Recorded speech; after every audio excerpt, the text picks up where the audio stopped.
Ready? Thank you very much. Good afternoon again. This afternoon, we had a meeting of the IBEC, that is the Intergovernmental Budget and Economic Council, that is mandated to manage relations on matters to do with the economy and budget of counties and the national government. We have prosecuted the agenda items that were listed today. Amongst the issues that we have discussed this afternoon are matters to do with cash disbursements by the National Treasury. We understand that there are some counties from the Council of Governors that have not received their disbursement for January, and some counties, or most counties, in February and March. The Treasury have undertaken that so far they have disbursed 60% of what was meant for counties. They have undertaken that 8 billion shillings will be released by the end of this week, and they will do everything possible to catch up with the payments, and they have undertaken that by the close of the financial year, all the monies meant for counties will have been transferred to the counties. We were also briefed that the grant bill that was in Parliament was passed by the Senate. Today it is in the National Assembly. That bill, once assented into law, will release close to 39 billion shillings of the conditional grant money that is meant again to go to the counties. We have sought the understanding of the counties that the legislative process has taken longer than we expected, and hopefully by the close of business this week, we have undertaken that that bill will have been passed by Parliament, and so that this money can be made available to counties for them to discharge their responsibilities in accordance with the plans that they had made. We were also briefed by the Comptroller of Budget on the subject matter of pending bills, which was an exercise we mandated the Comptroller of Budget in consultation with the Auditor General to assess all pending bills by both the national and the county governments. There is progress that has been made since we met the last time. This year alone, on the matter of pending bills, counties have paid a total of 15 billion Kenya shillings. The Auditor General has audited pending bills, and he has determined that 45.5 billion is payable out of the close to 153 billion that was presented. The Auditor General has also determined that 107 billion Kenya shillings is not payable.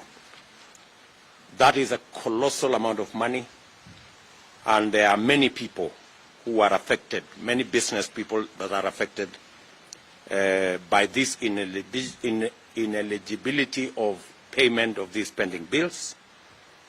And therefore, we have recommended that the National Treasury consult urgently with the Attorney General on the way forward on the matter of the 107 billion ineligible pending bills, so that a way forward can be found to determine what happens to these 107 billion shillings that is ineligible for payment, yet we have suppliers who are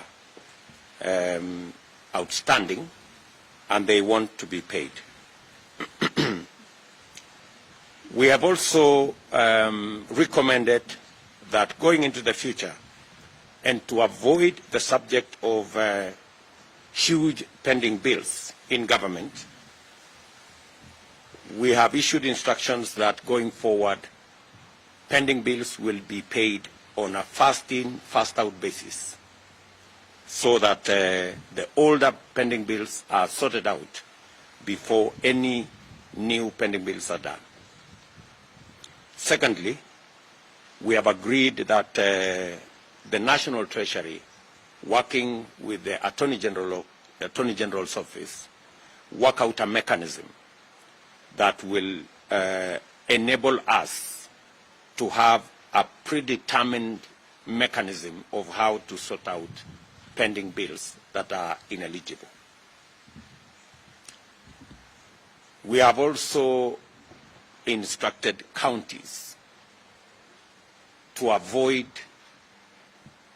on-source of revenue projections that are unrealistic, because this serves as an avenue for contracting huge bills that ends up not being paid because the on-source of revenues are sometimes exaggerated.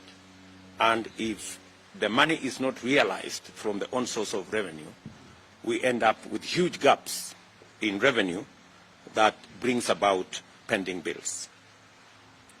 We have asked or tasked the Comptroller of Budget to consult with the various stakeholders and agencies on a mechanism that is going to be the basis of recommendation to counties as to how much they can vary their own source of revenue projections from one year to another.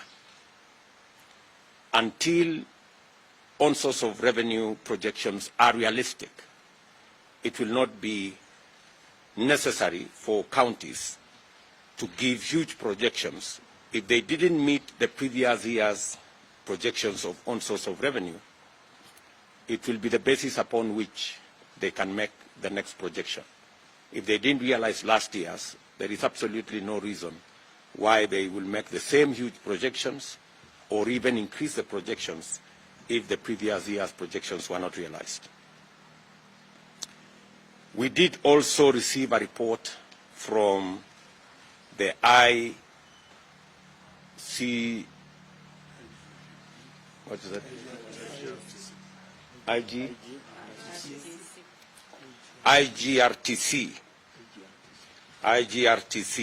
committee on the matter of assets and liabilities of the defunct local authorities.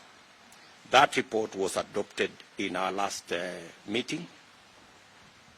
The committee has now provided mechanisms of how assets and liabilities between the county governments and the national government will be worked out and how they will be settled, and different options have been made to the counties on how to manage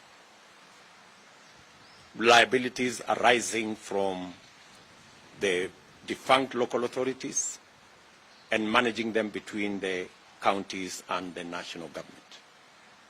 On this particular matter, various mechanisms have been proposed to the counties, including debt swap, including liquidation, including negotiation with the various entities, and other interventions that would help the counties to manage and exit from the matter of the defunct local authorities. We have also received a report. The last time we met, we did undertake that we are going to value the assets of every county so that going forward there will be a basis upon which every county can work on their balance sheet. And because we are going to adopt a new accounting mechanism, it is necessary that every county values their assets so that the value of every county must be accurate and must be determined. The value of every county must be determined. The Ministry of Devolution and the Ministry of Lands have been engaged in this exercise. A lot of progress has been made. We have been given a report that close to 45% of valuations have been carried out in some cases up to 50%. We have given instructions that this exercise of valuation of our counties must be concluded at least 1 month before August, that is in late June or early July, so that the next occupants of our county government offices will be handed over during the assumption of office, evaluation, and an asset register of what the counties have. This will be an important instrument going forward, and it will work as a basis of assessment of how counties will be audited going into the future. So again, we have asked and tasked the Ministries of Devolution and the Ministry of Lands to work seamlessly, and the committee will be seized with that matter. The National Treasury has already provided resources for that exercise, and the county governments have also provided resources for the committees that are carrying out this exercise. And we are confident that by late June or early July, we will have an asset register for every county, and we will have a farm valuation for every county. And it will form part of the assumption of office for the governors in the next term. They will know how much the county they are running is worth. And it will also assist us in the processes of accounting going into the future. I think this is part of the discussions we had this afternoon. We are awaiting a report from the judiciary on matters to do with levies and fines, and we are waiting another report from the Commission on Revenue Allocation on matters to do with the assignments that we had given to them. Thank you very much. Maybe I will ask the chairman to, just in case I forgot something, you can say something to the chairman, and I will ask. Thank you, Excellency. You have not forgotten anything. The memory is very good. And I can only re-emphasize the first point you made about the timely payment, the need for timely payment of equitable revenue by the National Treasury to the counties, because at the moment the counties are in a very dire situation. Some 6 counties have not received their money since January. Some 26 counties have not received their money since February, and 47 counties have not received their money in the month of March and April. It is critical for National Treasury to dispatch these funds as required by the law by the 15th 15th date of the month, which is required to be paid. Therefore, we are happy to hear this 8 billion required by the 6 counties will be done this week. We would encourage the National Treasury by 15th of next week, as required by the law, to release funds for February, March, and of course, April. Finally, the issue of pending bills. We, as counties, undertake to honor the eligible bills which have been certified by the Auditor General. As long as we receive our funds, we shall definitely give priority to eligible bills, and wait for the time when the eligible bills will be given permission by the various committees. Asante sana, Your Excellency. Controller of Budget. Thank you very much, Your Excellency. I just wish to re-emphasize the fact that pending bills are caused by various reasons, but which we also must appreciate that those who are owed have contributed in a way. So what I could add here is that our suppliers need to be careful. They need to ensure that their documentation is proper, even as they are given work by their counties. If we did that, and then we receive the money in time, I am very sure that the role of my office in monitoring the settlement of these pending bills will become very easy.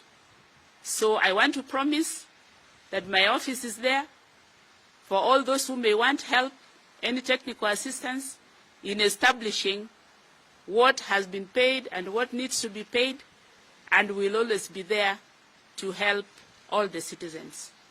Thank you very much, Your Excellency. I think we are good. Thank you. Chairman, thank you very much for joining the team. Karibu sana. You will be interacting.